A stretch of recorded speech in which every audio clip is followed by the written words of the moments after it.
ህይወት ቼንጂንግ ነች። our brain ግን ቼንጅ አይወድም። ማድረግ ያለብህ ነገር ራስህ ካላረክ ማንም አያረግም። አስተሳሰብን ከመቀየር ኢንቫይሮንመንትን መቀየር አስተሳሰብን የመቀየር ቻንስ አለው።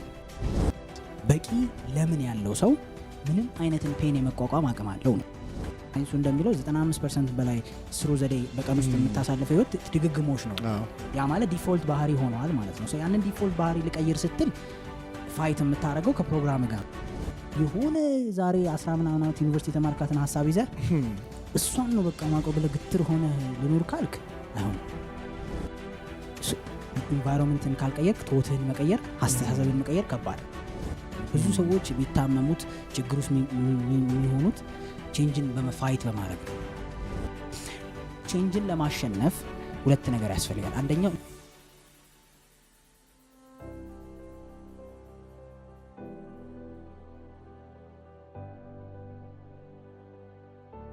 ቼንጅ ወይም ለውጥ የሚቀር ነገር አይደለም። ሰዎች አንደርስታንድ የማያደርጉት ነገር አለ። ብዙ ሰዎች የሚታመሙት ችግር ውስጥ የሚሆኑት ቼንጅን በመፋይት በማድረግ ነው።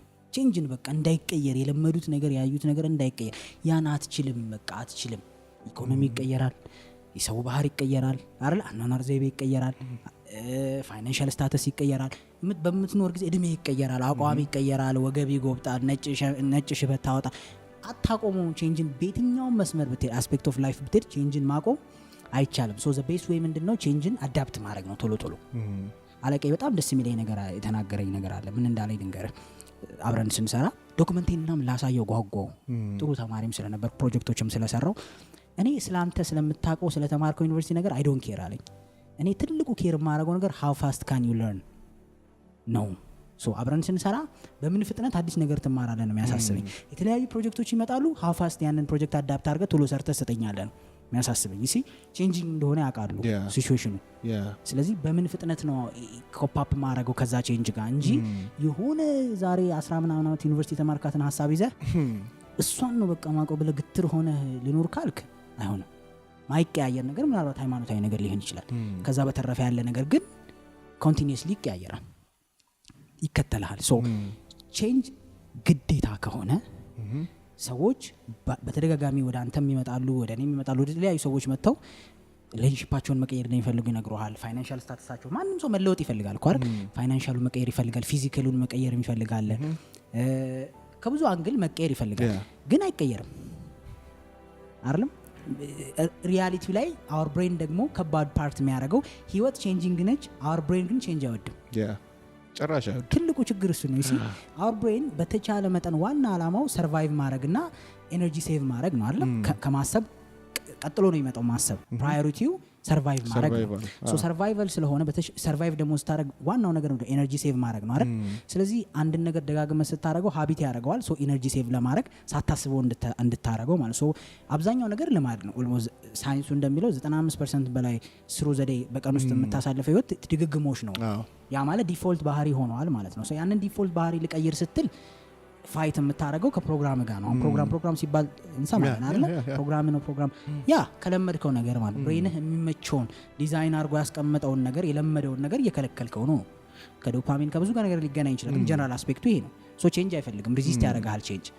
ስለዚህ አንተ ደግሞ ቼንጅ ትፈልጋለህ። ሁለት ጦርነት ማለት ነው። ብዙ ሰው እዚህ ጋር ነው ፌል የሚያደርገው። ምክንያቱም የአእምሮውን ጦርነት አይችለውም። አእምሮ ከእግር ጥፍር እስከ ጸጉር ይቆጣጠራል። ፊዚካሊ ፋይት ነው የሚያደርገው። ፊዚካሊ ድብርት ስሜት ውስጥ ይከተሃል። ሰውነት እንዳይነሳ ያደርግሃል።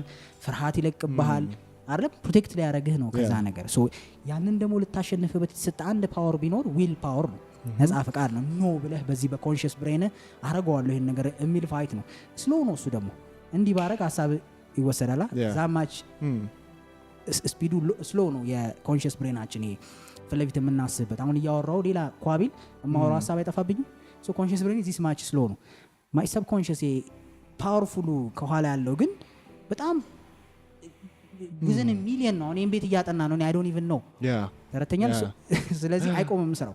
ሁለቱን ፋይት ማደራረግ ማለት ኢማጂን ሀቢትን። ለዛ ነው የሆነ ልማድ ይኖርብሃል። ሱስ ብዙ ወጣቶች የሚጠቁበት ሱሶች አሉ አይደል?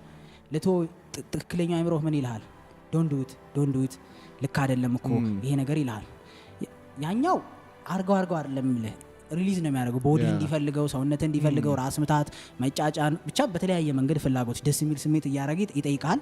የኛው ደግሞ ነው ልካ ሎጂካል ለመሆን ይጥራል። ግን ከሁለቱ ዩዥዋሊ የሚያሸንፈው ያኛው ነው ልማድህ ነው የሚያሸንፈው። ሶ አሁን ቼንጅ ስለ ቼንጅ እያወራን ስለሆነ ሶ ቼንጅን ለማሸነፍ ሁለት ነገር ያስፈልጋል። አንደኛው ኢንቫይሮንመንት መቀየር፣ ሁለተኛው ደግሞ በቂ ሪዝን ያስፈልጋል። በቂ ለምን ያለው ሰው ምንም አይነትን ፔን የመቋቋም አቅም አለው ነው ሐሳቡ።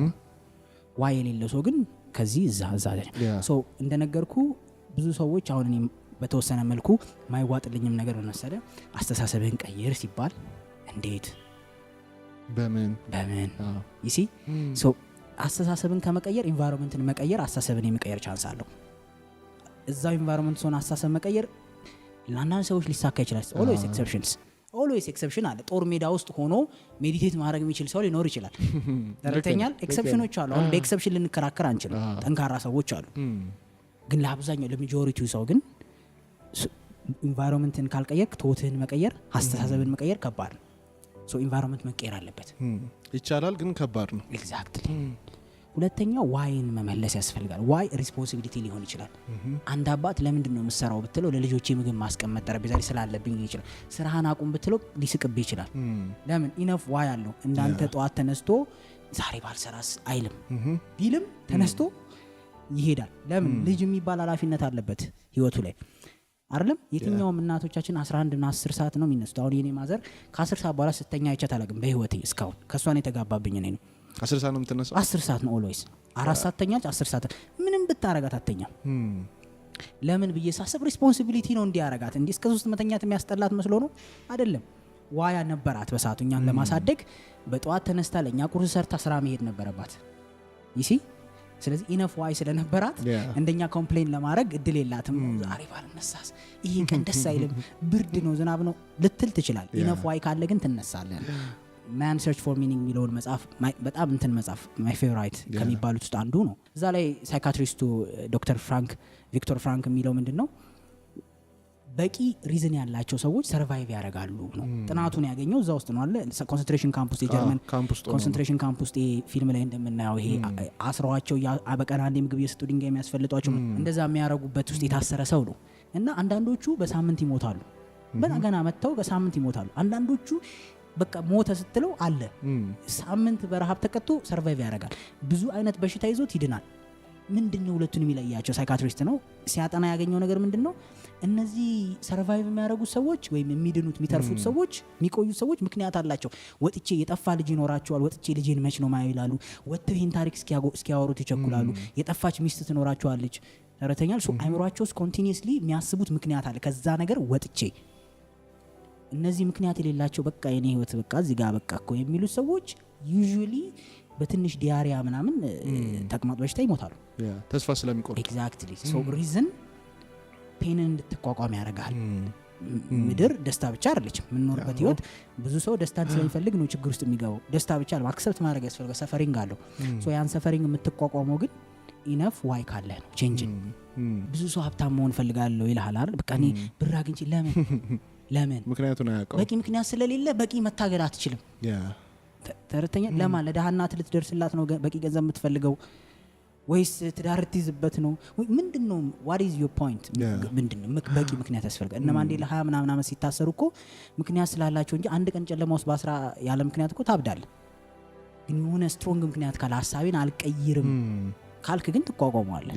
ሃይማኖቱ ሰዎች ምን ስላላቸው ነው ዱላ ምን የሚቋቋሙት? በቂ ምክንያት እኮ ስላላቸው ነው። ይሄ አይደለም የሚታያቸው የላይኛው ነው። ሶ ማንም ሰው ሀብታም መሆን ቢፈልግ፣ አንባቢ መሆን ቢፈልግ፣ ስፖርቱን ህይወቱን ማሻሻል ቢፈልግ፣ ሌላ ኤግዛምፕል ልንገር። እኔም በእናቴ ወጥቼ ለሊት መነሳት እወዳለሁ እና በጠዋት ከወጣህ በሌሊት በጣም ሲሮጥ የምታየው ሽማግሌ ሰው ነው። ሽማግሌ ትልልቅ ሰዎች ዱብ ዱብ ሲሉ ታያል። ለምን? ዶክተር በቂ ምክንያት እኮ ሰጥቷቸው እቺ ፋት ችግር እየሆነች ነው። ስለዚህ ድሮ ለምን አሮጡም ስትል በቂ ምክንያት አልነበራቸውም፣ ጤነኛ ነበሩ። አሁን በቂ ምክንያት ተሰጠ ሩጥ።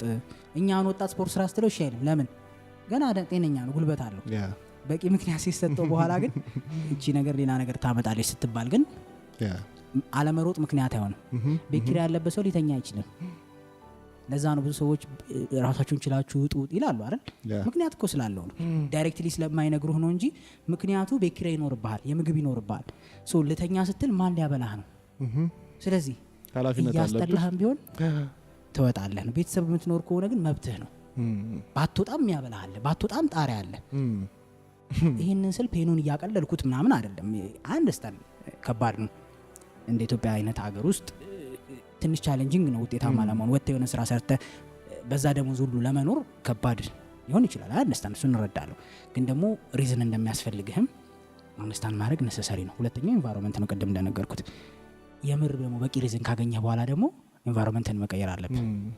ኢንቫይሮንመንት ካልተቀየረ ታጥቦ ጭቃ ነው የሚባለው። ሰራለህ ይከታል፣ ሰራለህ ይከታል። ምክንያቱም ኢንቫይሮንመንት ነው አንተን የሚሰራ፣ ኢምፓክት አለው አንተ ላይ፣ ውሎህን ነው የምትመስለው። ይሄ ደግሞ በአዲሱም በዘመናዊ ማስተምሮ በመንፈሳዊም ብትሄድ ጓደኞች አንተን እንደሚሰሩ ተደግሞ ተነግሮናል።